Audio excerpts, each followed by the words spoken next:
Quand j'ai fait mon premier burn-out, je crois que c'était aux alentours de 2016-2017, j'étais vraiment pas bien du tout. Honnêtement, à ce moment-là, je regrettais vraiment d'avoir travaillé pour la boîte dans laquelle j'avais bossé. Je me molestais, je me disais mais c'est pas possible, comment j'ai pu en arriver là, comment j'ai pu me laisser faire.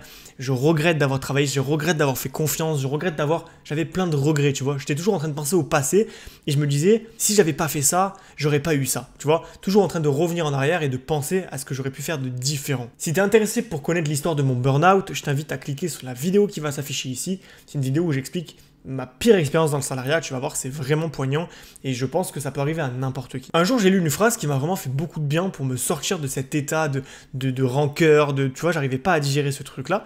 Cette phrase, c'est la suivante. Tu ne peux pas revenir en arrière et changer le début de l'histoire, mais tu peux commencer maintenant et changer la fin. Cette phrase, elle m'a marqué parce que c'est vrai que souvent, quand il y a un truc qui va pas dans ta vie, que ce soit dans le sens professionnel ou personnel, hein, il y a toujours cette volonté de dire « et si j'avais ?» Toujours revenir en arrière et toujours essayer de voir comment tu aurais pu éviter ça. Mais c'est trop tard en réalité. Une fois que c'est arrivé, ça sert à rien d'essayer de récupérer le passé. Tout ce qu'il faut, c'est juste tirer les leçons pour ne pas que ça recommence. Mais en gros, c'est ça l'histoire, c'est que le passé, c'est le passé. Il est arrivé déjà. Tu peux plus revenir en arrière, tu peux plus annuler ce qui s'est passé.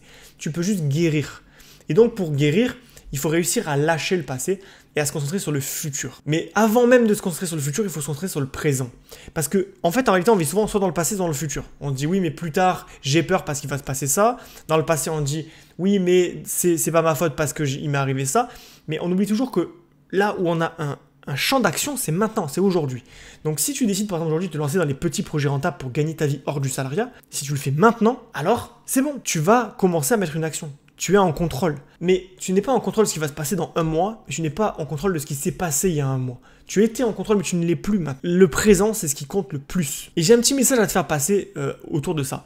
J'ai remarqué que après mon burn-out, j'ai mis beaucoup de temps à m'en sortir. Psychologiquement, ça a été très dur pour moi. Je me suis retrouvé au chômage du jour au lendemain. Enfin, en tout cas, sans emploi, j'avais pas droit au chômage. Mon patron m'avait fait un chèque à peu près de quelques milliers d'euros pour que je puisse m'en sortir. Je l'avais menacé des prud'hommes pour qu'il me fasse ce chèque-là, justement parce qu'il était pas dans son bon droit. Il m'avait exploité. Ben bref, je vais pas rentrer dans le détail. J'ai fait une vidéo à ce sujet-là si tu veux la voir. Et en gros, je me suis retrouvé le bec dans l'eau, tout seul chez moi du jour au lendemain, alors que j'avais un projet qui me plaisait. J'étais persuadé que l'entreprise pour laquelle je bossais allait m'emmener très haut, que j'allais faire carrière dans cette boîte, que j'allais être associé et devenir riche avec. Et j'ai pris la douche froide quand je me suis rendu compte que c'était faux, que ça ne marchait pas, que mon patron était toxique. Et ce qui fait que à ce moment-là, j'étais vraiment triste, j'étais en colère, j'avais beaucoup d'émotions très négatives qui étaient en moi. Et je me suis rendu compte que si j'ai mis autant de temps à guérir, c'est-à-dire à peu près 6 mois avant de me remettre vraiment de mes émotions et de me dire « Ok, c'est bon, je vais mieux, je peux recommencer à travailler », en tout cas avant de pouvoir l'envisager, il s'est passé 6 mois et c'est parce qu'en fait je me rends compte que je ne me pardonnais pas ce qui s'était passé. En fait ce sont mes propres comportements qui m'ont empêché de cicatriser. J'avais jamais pardonné la naïveté dont j'avais fait preuve envers mon patron. Je me refaisais sans cesse le film dans ma tête, j'aurais dû m'affirmer, j'aurais dû me rebeller.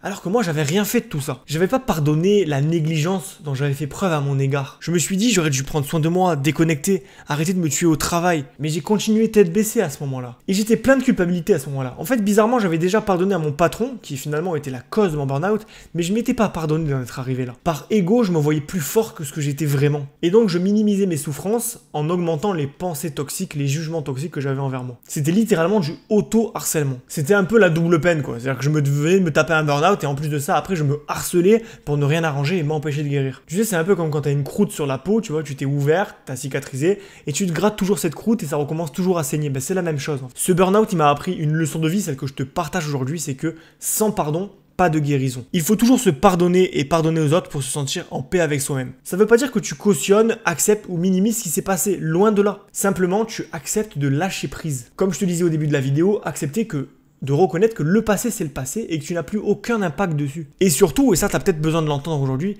c'est que le passé ne te définit pas. C'est pas parce que t'as fait un burn-out et qu'à un moment de ta vie précis t'as été dans un état de faiblesse que tu es faible toute ta vie. Je me considère absolument pas faible comme personne. Et pourtant, à une période de ma vie, je l'ai été. Mais c'est pas grave parce que le passé ne me définit pas. J'ai juste appris une leçon de vie de manière abrupte et c'est ok. Tu vois, quand j'ai vécu ce traumatisme, quelques mois après, j'ai commencé à écrire des livres sur Amazon. Et c'est peut-être cette expérience qui m'a mené à cet état de liberté financière, géographique et temporelle que j'ai aujourd'hui. Donc en réalité, c'est quelque chose de négatif qui m'a mis sur un chemin positif parce que à l'époque, à l'instant T, je suis passé à l'action. Donc tu vois ce que je te dis, le passé, on s'en fout. Le futur, ça sert à rien de se voir trop loin. Il faut avoir une vision, mais pas se concentrer sur les événements du futur et justement mettre une action aujourd'hui pour avancer pas après pas vers ton objectif. Le jour où tu te pardonnes, il y a tout qui change. Tes émotions négatives, elles deviennent très faibles, voire elles disparaissent complètement. T'as ton espoir qui revient, t'as ta créativité qui se relance, la machine se remet en route. Tu recommences à te projeter dans le futur. Alors si tu veux guérir d'une blessure professionnelle, fais preuve d'autocompassion. Pardonne-toi tes erreurs et accepte d'être parfois faible. Ça n'enlève absolument rien à ton génie, ni à la qualité de ta personne. Tu es simplement faillible, émotionnel, bref, humain. Alors un conseil, célèbre tes expériences passées, qu'elles soient positives ou négatives. Pardonne-toi et tire les bonnes leçons que tu as apprises pour l'avenir et passe à l'action aujourd'hui. Et si tu veux passer à l'action justement après un burn-out ou justement parce que tu ne supportes plus le salariat et tu veux en partir le plus vite possible, je t'invite à t'abonner à mes emails privés. C'est une liste privée dans laquelle je t'envoie la méthode des petits projets rentables pour générer des revenus automatiques et te libérer du salariat en justement subvenant par toi-même à tes propres moyens. Si ça t'intéresse de recevoir ces mails gratuits, c'est une sorte de formation continue où tu reçois régulièrement des conseils concrets, je t'invite à t'abonner en description, tu laisses ton mail et je t'envoie ça directement dans ta boîte mail.